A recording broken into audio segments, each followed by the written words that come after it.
ಪ್ರತಿ ಪ್ರಯಾಣವನ್ನು ಸುರಕ್ಷಿತ ಮತ್ತು ಆನಂದದಾಯಕವಾಗಿಸೋಣ ಬನ್ನಿ. ನೈಋತ್ಯ ರೈಲ್ವೆ, ಸುರಕ್ಷತೆಯೇ ಮೊದಲ ಆದ್ಯತೆ.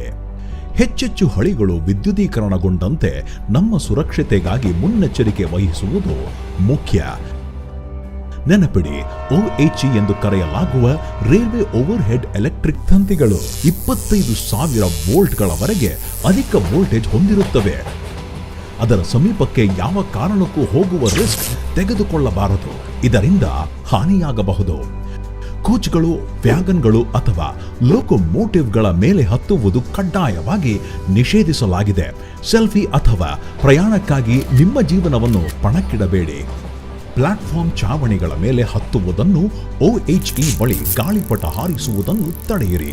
ಈ ಚಟುವಟಿಕೆಗಳು ಪ್ರಾಣಕ್ಕೆ ಕುತ್ತು ತರಬಹುದು. OHE ಉಪಕರಣಗಳ ಮೇಲೆ ವಸ್ತುಗಳನ್ನು ಎಸೆಯುವುದು ಕಾನೂನು ಬಾಹಿರ ಮಾತ್ರವಲ್ಲ, ಅಪಾಯಕಾರಿಯೂ ಹೌದು. ಇದು ರೈಲು ಕಾರ್ಯಾಚರಣೆಗೆ ಅಡ್ಡಿಪಡಿಸಬಹುದು.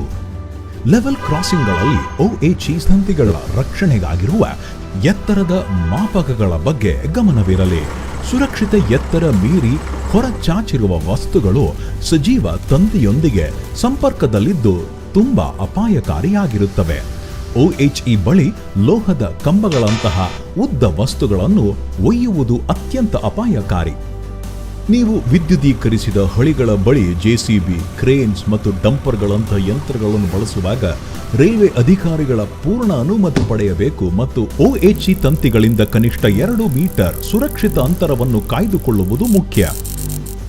OHE ಬಳಿ ಸೇತುವೆಗಳಿಗೆ ಬಣ್ಣ ಹೊಡೆಯುವ, ವೆಲ್ಡಿಂಗ್ ಮಾಡುವ, ಪ್ಲಾಟ್ಫಾರ್ಮ್ ದುರಸ್ತಿ ಮಾಡುವ ಕೆಲಸಗಾರರು ರೈಲ್ವೆ ಟ್ರಾಕ್ಷನ್ ಡಿಸ್ಟ್ರಿಬ್ಯೂಷನ್ ವಿಭಾಗದಿಂದ ಪರವಾನಗಿ ಪಡೆಯಬೇಕು. ಅವರು ಅರ್ಥಿಂಗ್ ಸೇರಿದಂತೆ ಎಲ್ಲ ಸುರಕ್ಷತಾ ಕ್ರಮಗಳನ್ನು ಕೈಗೊಳ್ಳುತ್ತಾರೆ. ಈ ಮಾರ್ಗಸೂಚಿಗಳನ್ನು ಪಾಲಿಸುವ ಮೂಲಕ ನಿಮ್ಮ ಸುರಕ್ಷತೆಯನ್ನು ಕಾಯ್ದುಕೊಳ್ಳಬಹುದು ಮತ್ತು ಅಪಾಯ ಹಾಗೂ ಅಪಘಾತಗಳನ್ನು ತಗ್ಗಿಸಬಹುದು. ಸುರಕ್ಷತೆ ಒಂದು ಸಾಮೂಹಿಕ ಜವಾಬ್ದಾರಿ. ಎಲ್ಲರೂ ಒಂದಾಗಿ ಪ್ರತಿ ಪ್ರಯಾಣವನ್ನು ಸುರಕ್ಷಿತ ಮತ್ತು ಆನಂದದಾಯಕವಾಗಿಸೋಣ. ನೈಋತ್ಯ ರೈಲ್ವೆ, ಸುರಕ್ಷತೆಯೇ ಮೊದಲ ಆದ್ಯತೆ.